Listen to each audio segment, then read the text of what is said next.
Hello, my friends, Evolutionary Energy Arts family. It's wonderful to see you guys today. So we have another mantra we're going to add to our mantra playlist for you guys to delve into. And so this one comes out of the Buddhist path. And, Buddhism has grown in popularities again after being almost decimated in the past through persecution. And we've seen that with so many different philosophies that really tell people to just simply go within. Everything is within. Because there's no control in that, really. If everything is really all about going within and self-realizing, realizing who you are, realizing exactly what you are, knowing that you're more than the body and that you've lived before and you will live again, more than likely. Mm-hmm. Absolutely. But what path of going within is right for you? There's so many different ways to do this. And you might have had a life in the past as a Buddhist. Perhaps you've had a life in the past as a Christian, a Muslim, a Hindu, as a shaman, as a myriad of different things. Life is all about discovering. It's all about discovering you. And that's really important to do, especially in these times when things are so chaotic. They want you looking on the outside, but we're going to teach you how to go within. And we're trying to dissolve the ignorance because so many people have only looked at one thing, one point of view. Perhaps only been born Baptist and you stayed that the whole life, haven't explored anything else, or born Catholic. And that's all you've ever explored. Or maybe, you were born in a different country, like a communist country, and been born an atheist and never really looked at it at all. Never delved into other possibilities. And maybe you've always thought that just all we got is here and now, which is true in a sense. But we are eternal beings having a limited human experience at the moment. But we are much, much more than that. So the breaking down of the barriers of ignorance, which lies at the root cause of so much trauma and so much, war and hatred and just everything that keeps us divided.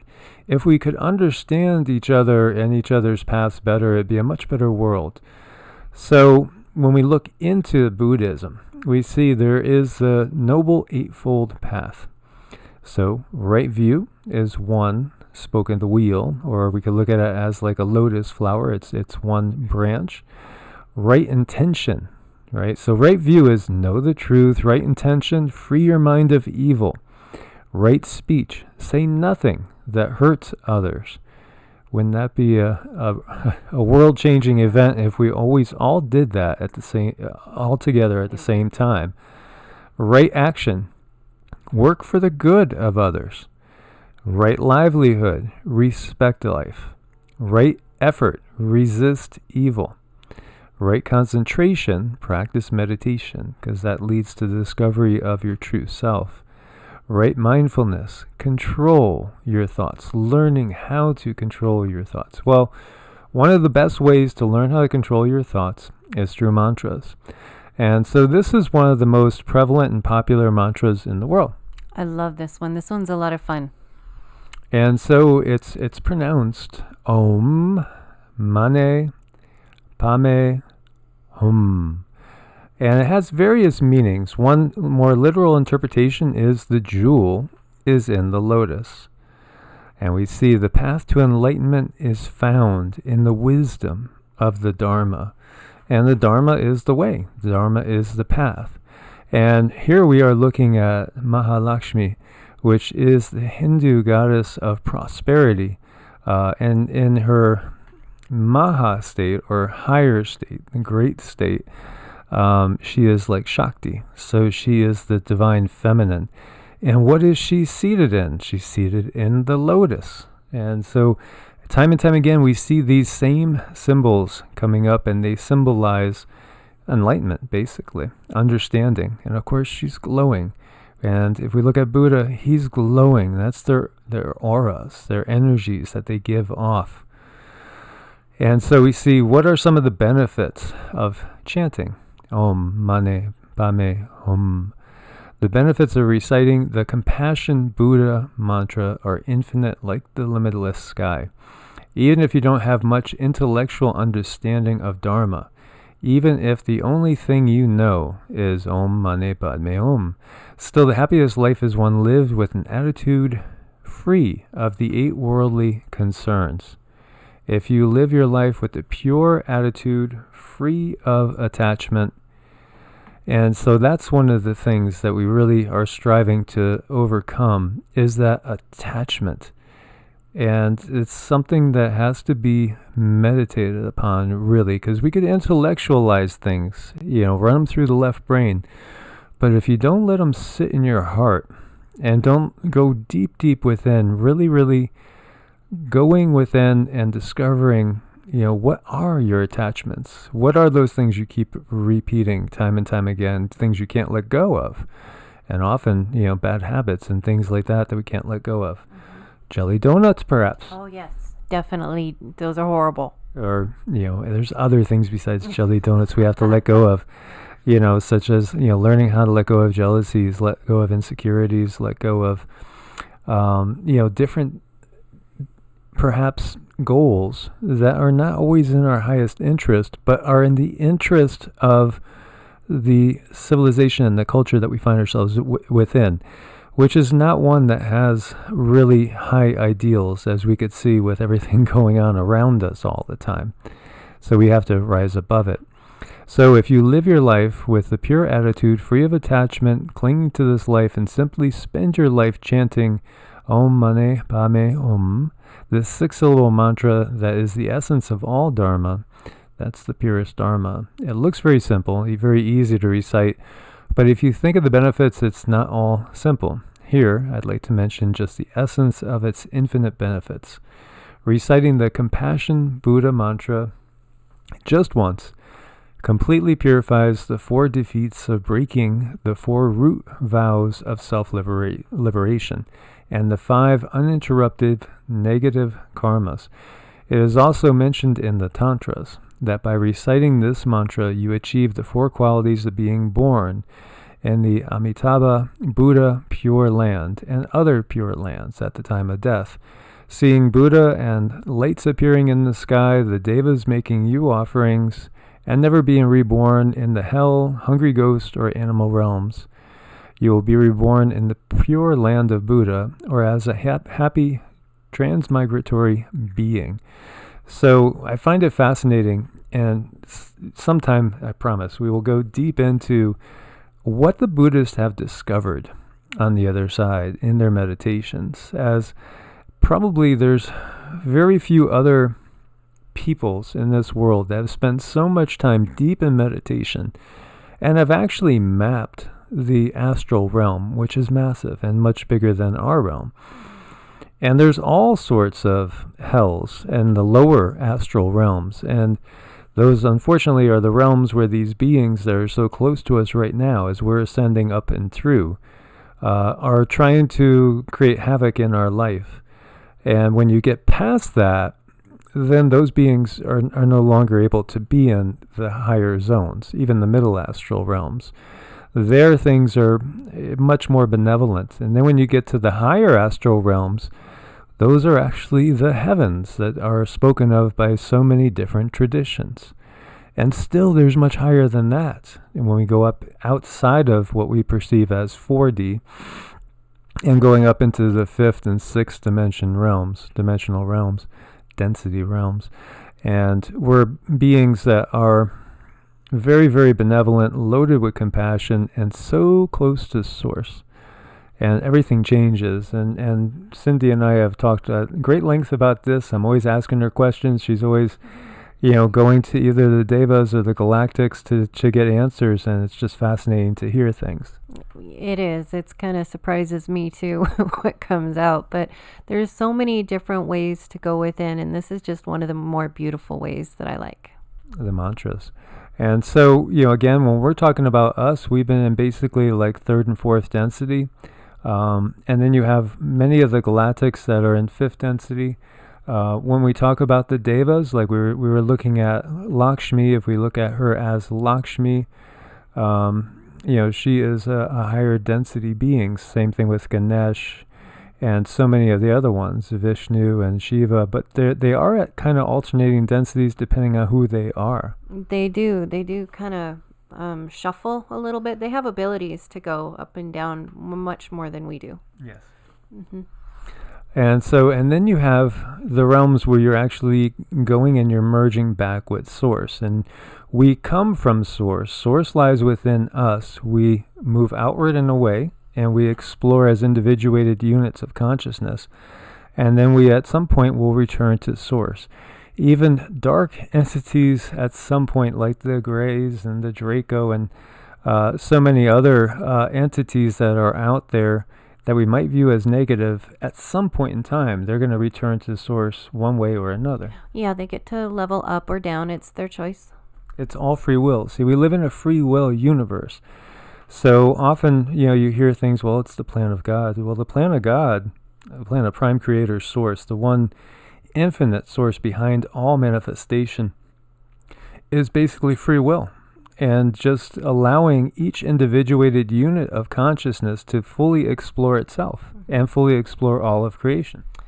It is. It's really, really interesting. It can go really, really deep. And I wish that we studied this more here in the West, but we just don't. We have the potential to go even above the devas and the angelic realm. And that's what you're talking about when you're talking about Buddha and coming into nirvana and understanding exactly what we are. Just understanding that the all is within all of its creation. How else could the all be omniscient, omnipotent, and omnipresent? That's the only way. So obviously, Source is within all of us. And Source doesn't want to punish any of us. Our actions cause a certain reaction, karma, the law of cause and effect. That's of our volition. And yes, there are other entities that could trick us into doing things that are ultimately going to do harm to us. Yeah, I think the safest route to go is be true to yourself, be honest in your heart. Always. So this gets into, and that's what they're talking about, being reborn into these lands. You will rise above the lower realms and go into a pleasant experience. And the ultimate experience is merging back with Source, and then perhaps doing it all over again in another way. And what's fascinating is, like last night, we had a visit from an angelic being who has had many different lives as many different things. And currently he's under the dominion of Archangel Gabriel and is assigned to us and to helping us and working with us. And what's wonderful is he answers questions. Yes, he does. So, we had asked if he'd incarnated on this planet before, and he's also incarnated on other planets. And that's what we see in Buddhism, is the realization that, oh yeah, I've been a human before, and I've been things that are not human at all before. And I've been on other planets and, other solar systems, other galaxies. Yeah, that is one of the benefits of being a little higher in density. I feel you get to remember more. Yes, and even at that, he is basically in the angelic realm, what we would term an angel right now, and yet he only remembers about a third, he said last night, of his incarnations. Yeah. Which was really interesting. So there are many benefits to this. And when we really cultivate compassion for others, it leads to compassion for self. Again, what you put out will come back to you. So this is to be cherished. And so it says, when a person who has recited 10 malas, so a mala is a series of 108 beads, of which I think we probably have accumulated 20 of them now. Although we always have a favorite. Like I had a favorite and it broke, and it was like, and I got two other ones and they didn't feel right. And then, got the same one again, which has beads on it that come from Tibet, and they just feel right in my hands. So when a person who has recited 10 malas, that's 10 repetitions of 108 repetitions, so 1,080, of Om Mane Padme Hum a day goes into a river or an ocean. The water that touches the person's body will be blessed. And this blessed water then purifies all the billions and billions of sentient beings in the water. So they understand that there's billions of beings inside your body right now that view you as the universe, view you as God. It is written, ye are gods. It's all right there. So it's unbelievably beneficial.